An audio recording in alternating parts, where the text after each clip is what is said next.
ఇవాళ అయితే టమాటో పచ్చడి, టమాటో ఉల్లిపాయ పచ్చడి చాలా చాలా టేస్టీగా ఉంటుంది. సో ఫ్రెష్గా టమాటోలు చూసేసరికి పచ్చడి చేయాలని అనిపించింది. పప్పులో కూడా కాదు, పచ్చడి చేసుకుని తినాలని అనిపించింది. ఫస్ట్ అయితే బాండి పెట్టేసుకున్నాను, తగినంత నూనె వేసుకున్నాను, ధనియాలు వేసుకున్నాను, జీలకర్ర వేసుకున్నాను, అలాగే నువ్వులు వేసుకున్నాను, మిరపకాయలు వేసుకున్నాను. ఆవాలు ఎందుకు వేసుకోలేదంటే నేను ఆవాల మెంతుల పొడి వేస్తాను కాబట్టి ఇంకా ఆవాలు వేసుకోలేదు. ఇంకా మినపప్పు శనగపప్పు లాంటివి నేను వేయట్లేదు. జస్ట్ ఈ నువ్వులు, ధనియాలు, ఎండుమిరపకాయలు నేను ఎలివేట్ చేద్దామని చూస్తున్నాను. బాగా వేగిపోయి ఇప్పుడు నేను పచ్చిమిరపకాయలు వేసేసుకుంటాను. మనం కొంచెం పచ్చిమిరపకాయలు బాగానే పడతాయి, సో పచ్చిమిరపకాయలు వేసేసుకుంటాను. పచ్చిమిరపకాయలతో పాటు ఉల్లిపాయలు కూడా వేసేస్తాను. సో రెండు ఒకటేసారి బాగా వేగిపోవాలండి. అంటే కొంచెం ఎర్రగా రావాలన్నమాట, మరీ పచ్చి పచ్చిగా ట్రాన్స్పరెంట్ కాకుండా కొంచెం వేగాలన్నమాట. సో బాగా వేయించాలి. ఇప్పుడు కొంచెం ఇంగు వేసేస్తాను. చాలా చాలా టేస్టీగా ఉంటుంది. ఒక్కసారి వేగాక మీకు మళ్ళీ చూపిస్తాను. అలా వేగుతున్నప్పుడే మనం పసుపు కూడా వేసేసుకున్నామండి.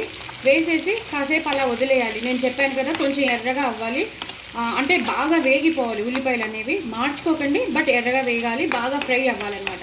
సో బాగా ఫ్రై అయిపోయాక మీకు మళ్ళీ ఏం చేయాలో చూపిస్తాను. చూసారు కదండి ఎంత బాగా వేగిపోయాయో, మంచిగా ఫ్రై అయిపోయి ఉల్లిపాయలు అనేవి.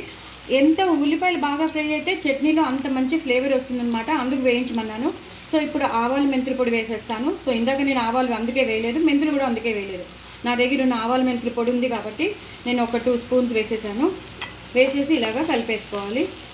ఇప్పుడు మనం సన్నగా మామూలుగా పెద్ద పెద్ద ముక్కలే తరిగి పెట్టుకున్న టమాటోలు వేసేస్తాను. నేనైతే 5 పెద్ద పెద్ద కాయలు తీసుకున్నానండి, అంటే ఒక 1/2 kg ఉంటుంది. ఇలా వేసేసి మొత్తం కలిపేసుకోవాలి. ఈ ఎండుమిరపకాయలు కానీ పచ్చిమిరపకాయలు కానీ అంతా మనం వేసినవన్నీ కలిసిపోవాలి. అలాగే కొత్తిమీర పూర్తిగా వేసేసుకోవాలి. అంతే, నేను కాడలతో సహా వేసేసాను, ఎందుకంటే కాడలతో వేస్తే ఆ ఫ్లేవర్ అంతా పట్టేస్తుంది. సో కాడలు పడేయకండి, ఎప్పుడు కాడలతో సహా వేస్తే చట్నీలో కానీ దేంట్లో అయినా పప్పులో కానీ రసంలో కానీ మంచి ఫ్లేవర్ వచ్చి ఇంకా ఎన్హాన్స్ అవుతుంది టేస్ట్. ఆ ఫ్లేవర్ బట్టి మనం ఇంకా తినేస్తామన్నమాట. సో ఇది బాగా మగ్గాలండి. మగ్గాక మీకు మళ్ళీ చూపిస్తాను. చూసారు కదండి టమాటోలు ఎంత బాగా ఉడికిపోతున్నాయో. ఇలా ఉడికేటప్పుడే మనం ఒక నిమ్మకాయ సైజ్ అంతా చింతపండు వేసేస్తే ఆ పులుపు వచ్చేస్తుంది. సో ఇంకా మగ్గాలండి. మగ్గాక మీకు మళ్ళీ చూపిస్తాను.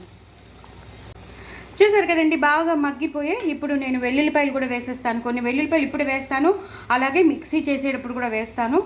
అలాగే ఉప్పు వేసేస్తాను, నేను తగినంత ఉప్పు. మాకు స్వీట్నెస్ కావాలండి అన్నవాళ్ళు 1/2 స్పూన్ షుగర్ వేసుకోవచ్చు. లేదండి మేము స్పైసీగా పుల్లగా తినాలనుకున్న వాళ్ళు ఇలాగా. నేను చిన్న స్పూన్ కాబట్టి ఒక 4 స్పూన్లు వేసేసాను. అలాగే కొంచెం కారం వేసేసాను. ఇప్పుడు దీన్ని ఇలాగా కలిపేసుకుంటాను. మొత్తం అంతా కలిసిపోవాలండి. ఇలా కారం మొత్తం కలిసిపోవాలి. ఒకసారి హైలో పెట్టేసుకుందాం.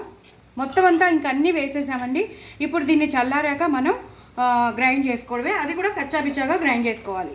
సో కచ్చాబిచ్చాగా గ్రైండ్ చేసుకునేటప్పుడు నేను చూపిస్తాను. లాస్ట్లో ఇంకొకసారి కొత్తిమీర కాడలు కానీ కొత్తిమీర కానీ వేసేసుకోవాలి. ఇప్పుడు నేను బంద్ చేసేస్తాను. ఇది చల్లారాక మిక్సీలో వేసాక మీకు మళ్ళీ చూపిస్తాను. సో పచ్చడి ఇలాగా మిక్సీలోకి తీసి పెట్టేసుకున్నానండి. ఇందాక కూడా వెల్లుల్లిపాయలు వేసాను, ఇప్పుడు కూడా వెల్లుల్లిపాయలు వేసాను. ఇప్పుడు చల్లారిపోయింది కాబట్టి కచ్చాబిచ్చాగా ఒక పల్స్ మోడ్లో మనం గ్రైండ్ చేస్తామన్నమాట. సో దట్ అన్నంలోకి అయితే చాలా చాలా బాగుంటుంది. మిగతా టిఫిన్స్లో కూడా మనం నంచుకోవచ్చు. సో పల్స్ మోడ్లోకి గ్రైండ్ చేశాక మీకు చూపిస్తాను. చూసారు కదండి ఇలా పల్స్ మోడ్లో చేసుకుంటే మనకి ఇలాగా వస్తుందన్నమాట, కచ్చాబిచ్చాగా వస్తుంది.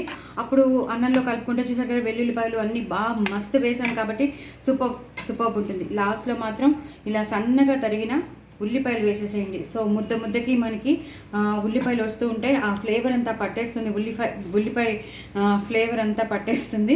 చాలా చాలా చాలా చాలా చాలా టేస్టీగా ఉంటుంది. అలాగే కొత్తిమీర కూడా మీరు గార్నిష్ చేసేసేయండి. ఎంత బాగుంటుందంటే ఈ పచ్చడి అసలు వదిలిపెట్టరు. ఇంకా ఏ కూరతో సంబంధం లేదు, ఏ పప్పుతో సంబంధం లేదు. హ్యాపీగా ఇది ఒక్కటి చాలండి. మీల్స్ కంప్లీట్ మీల్ అయిపోతుంది. ఇలా చేసుకుని మరి మీరు తినేసేయండి. రెసిపీ పంపిస్తున్నాను కాబట్టి తప్పకుండా చూడండి, చేసుకోండి. ఎంతో టేస్టీ అయిన టమాటో ఆనియన్ చట్నీ చాలా టేస్టీగా ఉంటుంది. నా కామెంట్ బాక్స్లో పెట్టండి. మీరు కూడా చేసుకోండి, ఎంజాయ్ చేయండి. బాయ్ అండి.